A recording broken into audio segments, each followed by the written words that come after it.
My name's Allison Sutter, and I am your new board president for the West Michigan Sustainable Business Forum. Welcome to today's meeting. We're excited to have you here today. I'd like to thank Grand Rapids Community College for hosting us and West Michigan Works for sponsoring the lunch and the program today.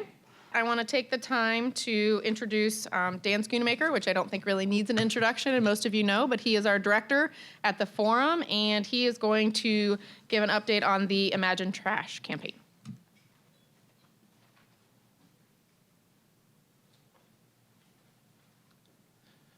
So I do have a very brief update on the campaign, being it's only been about 3 weeks since we saw each other last. But this is going to be part of our regular agenda items to have at least a brief update on the successes of that effort and to highlight companies who are participating and made some steps to increase the waste diversion in West Michigan and within their own organizations.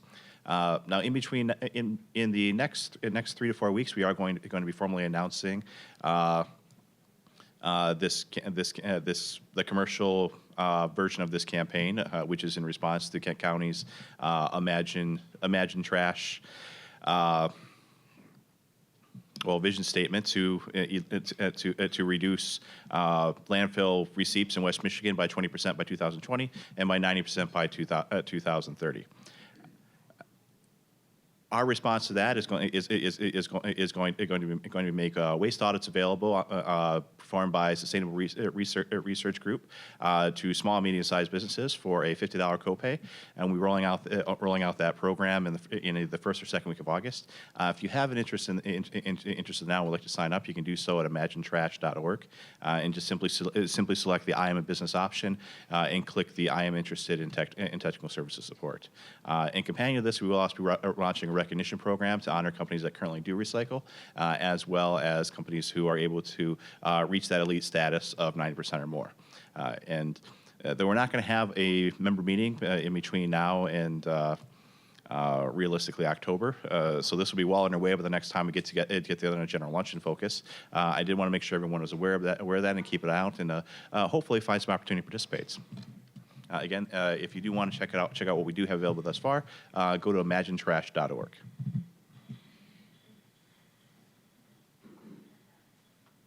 Okay, so to kick off the meeting today, I'm going to introduce, we have a couple speakers from West Michigan Works. Kevin Lutz is here, as well as Colin McLean, and they're going to be followed up with some of our GRCC Workplace Solutions presenters, Mary Hofstra and Sarah Yob.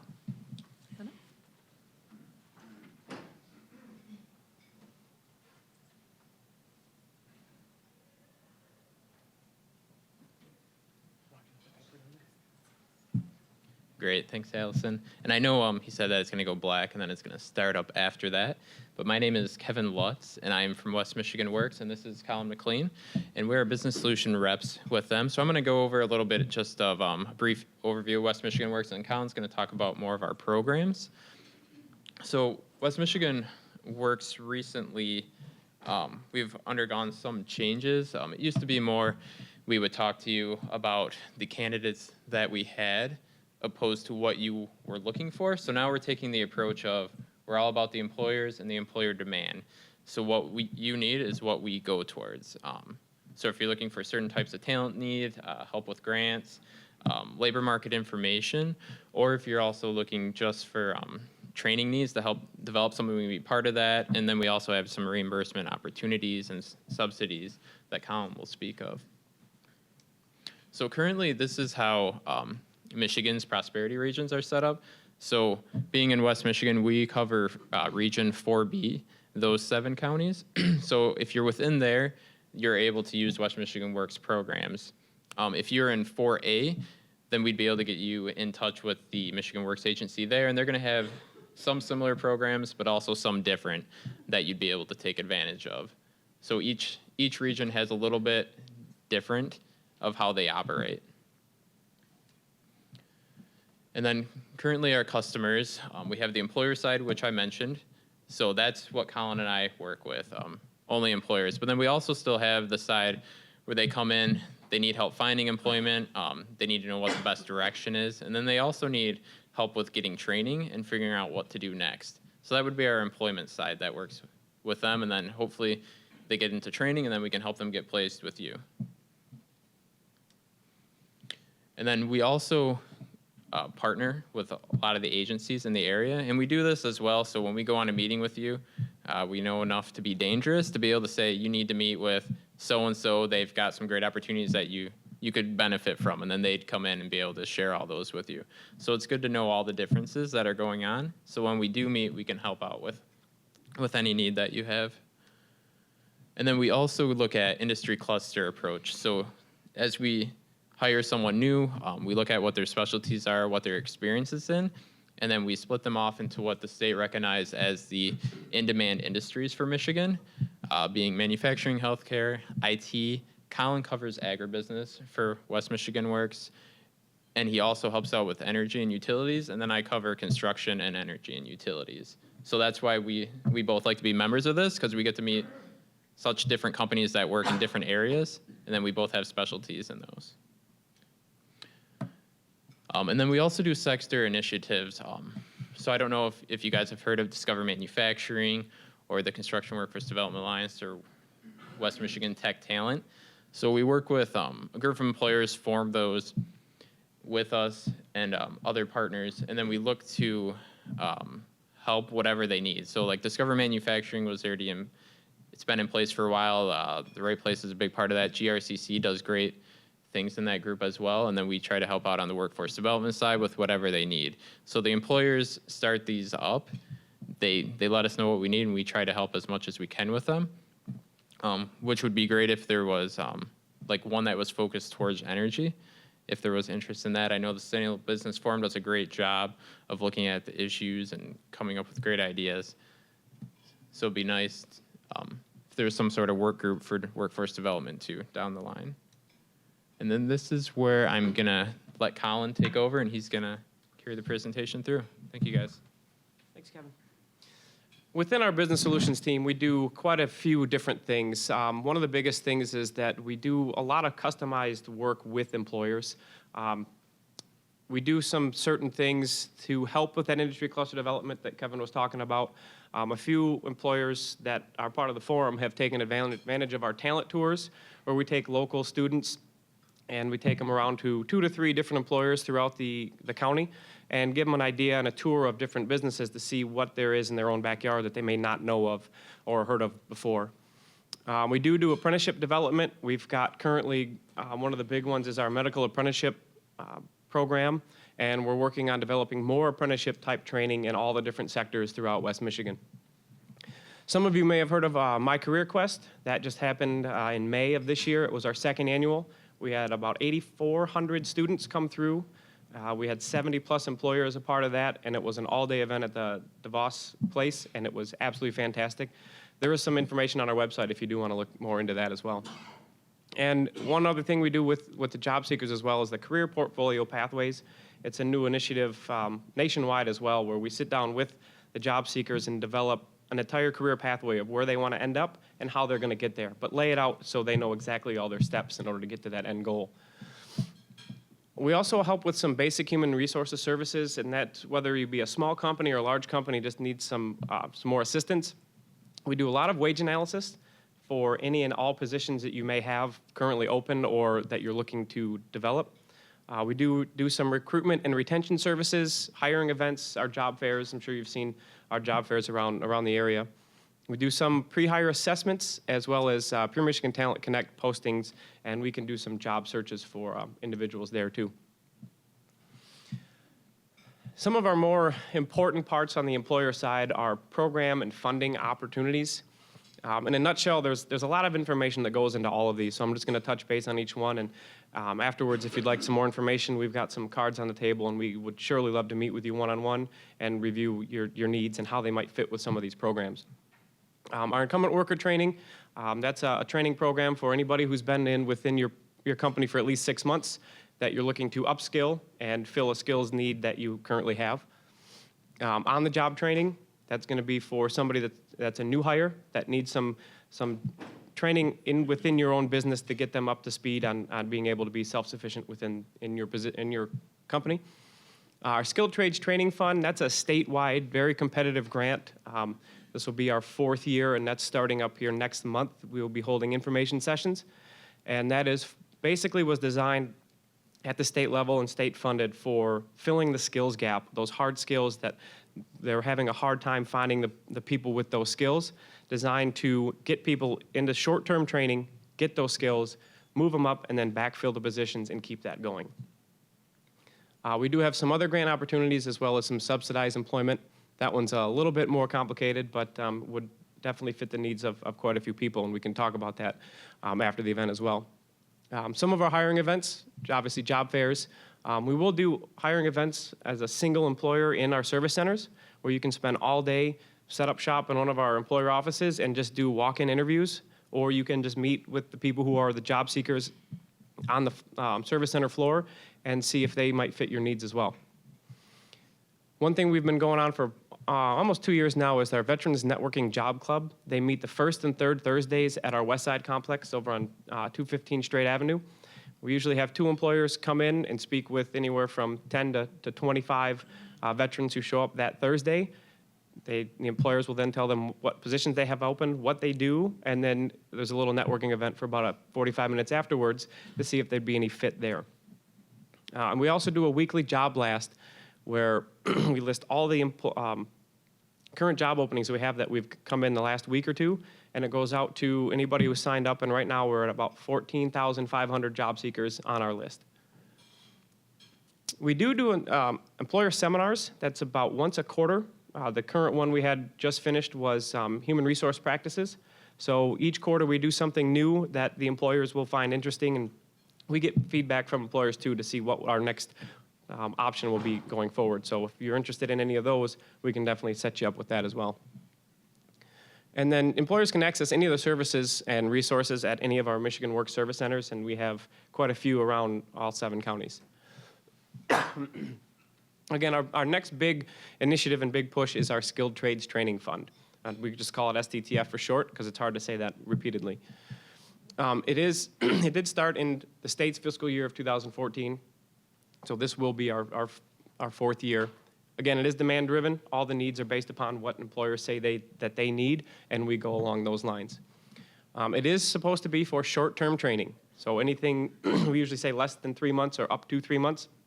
Short-term, skills-based training to fill that skills gap that the state, or statewide, that's been missing. And it's also partner-inclusive with the list of partners we had before.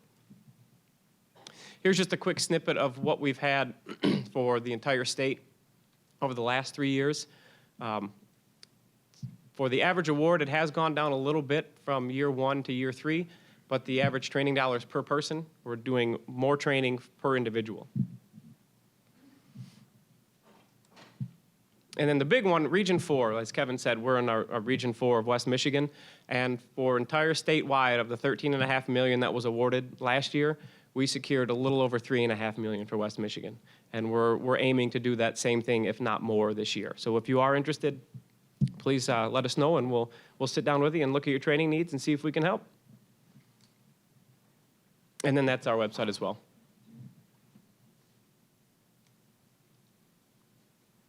I think Mary, you're up next. Mary and Sarah.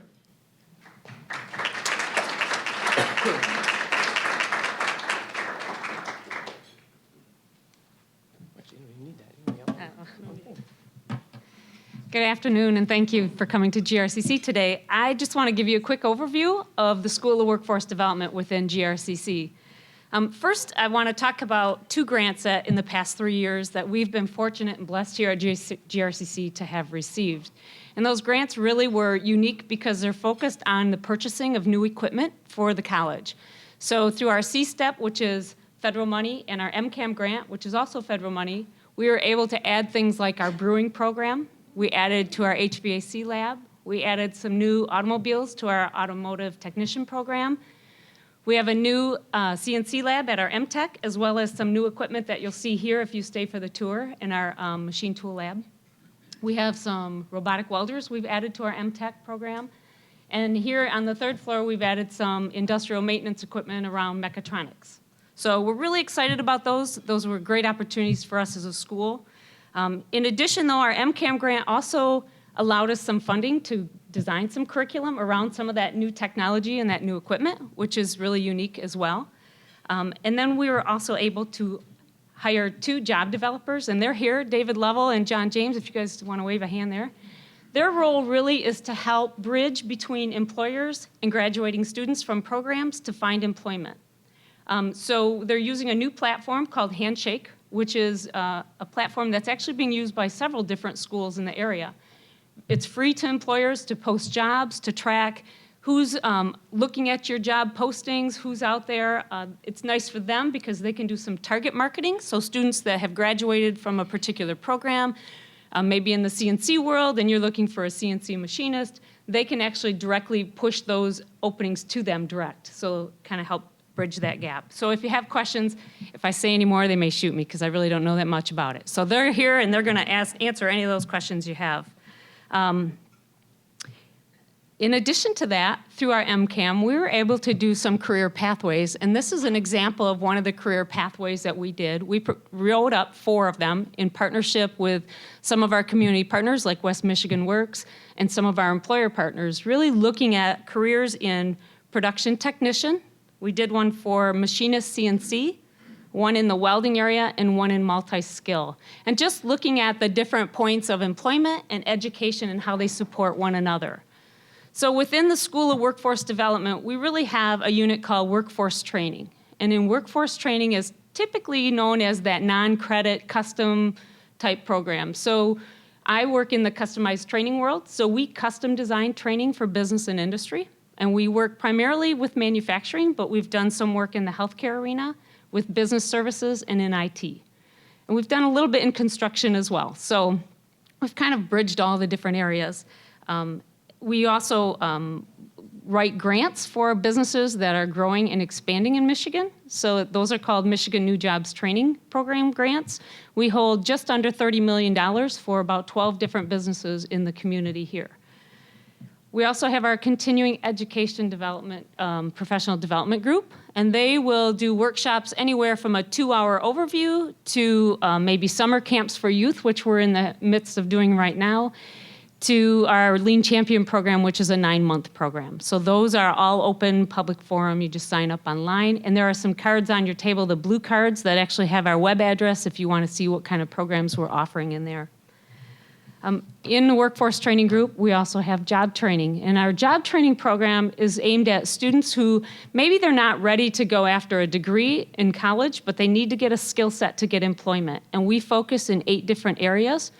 Anywhere from the automotive technician, we have welding fabrication, machinist CNC, we have construction electrical, we have some green remodeling, introduction to construction, residential construction, and then also a computer support technician. Those students are in class 34 hours a week for 18 weeks. And so they're really getting a well-rounded education at a fast pace so that they can get out and get employment. We rotate those students through, so every 2 months, we have students graduating and students entering in. So again, if you're looking to hire, these are great candidates to consider as you're looking to hire employees. And David and John can help with that as well. Under the School of Workforce Development, then we also have our apprenticeship program.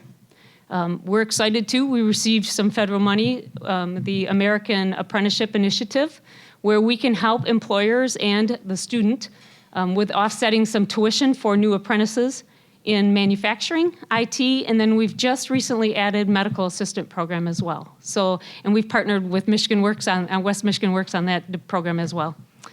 And then, of course, we have our 1-year certificate program, which really is the core courses within a degreed program. That's the primary focus, so not so much the gen ed or electives, but more of the core courses. They can receive a 1-year certificate and hopefully advance then on to their 2-year associate degree. So that's just an overview of what the School of Workforce Development has here at GRCC, and I want to introduce Sarah Yob, and she may have a few things to add to that.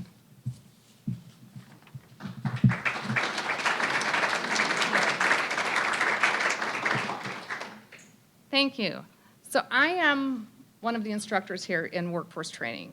Primarily, I'm on the non-credit side and some of the programs that Mary was describing here.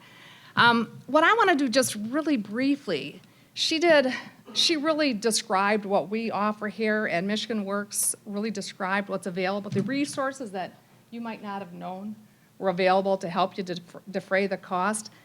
And then Kenyatta Brahim is going to come up and show us like what the corporate potential to really impact the community in this area of training is. I just want to really try to bring this into this sustainability. So how is this sustainability? In describing this, what's available in training and what we do in training and all these different possibilities for accessing that, the fit, how I see the fit here with sustainability. I've been here 15 years with the board, the forum board for a year. When we talk about that third leg of sustainability and the social impact of this can be a metric that's tough. It can be your metrics for the social impact of your sustainability program can be less clear than some of the other metrics here. It's less clear than how much waste we're diverting, and it's less clear than how much water we're diverting. Workforce training can be very clear metrics when we're talking about sustainability, and the impact to the community is really clear to me daily when I have, for instance, non-traditional students who were put in our programs by their employers, kind of kicking and screaming, put in by their employers. So I've been here for 15 years. I've only received, every couple years I'll receive a personally written card, thank you card from a student, usually a non-traditional student. They've always been about math, always. It's always, these cards are always about the math that they were forced to learn in one of our classes.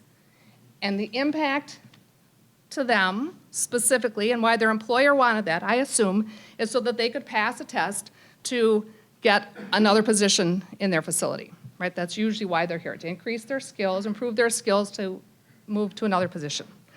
But the cards were never about that.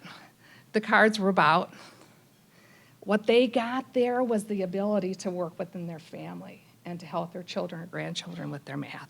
This is a really, really important thing. Workforce training, adult learning and adult education, and giving people second and third chances in education is really, really, really important. It makes such a difference in the community. So that's how I connect the two. Thanks.